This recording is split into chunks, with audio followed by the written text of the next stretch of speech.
నమస్తే అండి. Premature ejaculation ఇది కూడా మనం సర్వసాధారణంగా వినిపిస్తున్న మాట ఈ రోజులలో.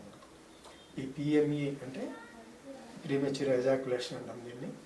దాన్ని మనం తెలుగులో మన రొటీన్ లాంగ్వేజ్లో చెప్పండి శీఘ్రస్ఖలనం. ఈ శీఘ్రస్ఖలనం అనేది ఎందుకు వస్తుంటే ఆదుర్ద, యాంగ్జైటీ, పర్ఫార్మెన్స్ యాంగ్జైటీ అంటారు దీన్ని. అంటే ఒక రకమైన ఒత్తిడి అనుకోవచ్చు దీన్ని, మానసికమైన ఒత్తిడి.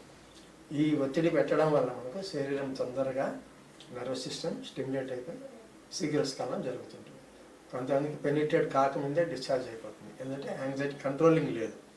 ఇవన్నీ ఎలా పోతాయంటే ప్రతిరోజు ఎక్సర్సైజ్ ఉండాలి, నర్వస్ వీక్నెస్లో మంచి నిద్ర, హార్మోన్స్ మెయింటైన్ చేసుకోవాలి, డైట్ ఉండాలి. తర్వాత వచ్చేసి మెంటల్గా స్టేబుల్గా ఉండాలంటే ఏం చేయాలి? మెడిటేషన్, యోగా. ఇవి చేయడం వల్ల నర్వస్ సిస్టమ్, కండరాలు అన్నీ ఒక పద్ధతిలో ఉంటాయన్నమాట. అప్పుడు మనం కంట్రోలింగ్లో, మానసిక స్థితి కంట్రోలింగ్లో స్టేబుల్గా ఉంటుంది. ఈ స్టేబిలిటీ లేనప్పుడే యాంగ్జైటీ వస్తుంది. యాంగ్జైటీ వచ్చినప్పుడు దీన్ని ఈ పర్ఫార్మెన్స్ యాంగ్జైటీ అంటాం. దీన్ని శీఘ్రస్ఖలనం రావడానికి ఆస్కారం ఉంటుంది.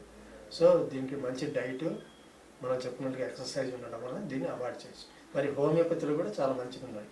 ఇవన్నీ మాకు తెలియట్లేదు సార్ అంటే ఒక హోమియోపతి మందులో మీకు ఏం కావాలో అది రెడీమేడ్గా ఇస్తుంది అనమాట.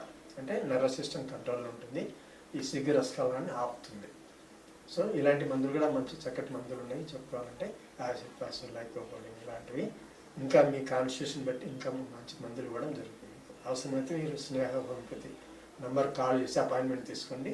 సీనియర్ డాక్టర్స్ మీకు అడ్వైజెస్, డైట్, ఎక్సర్సైజ్లు, ఈ మెడిసిన్స్ ఇవి ప్రిస్క్రైబ్ చేయడం జరుగుతుంది.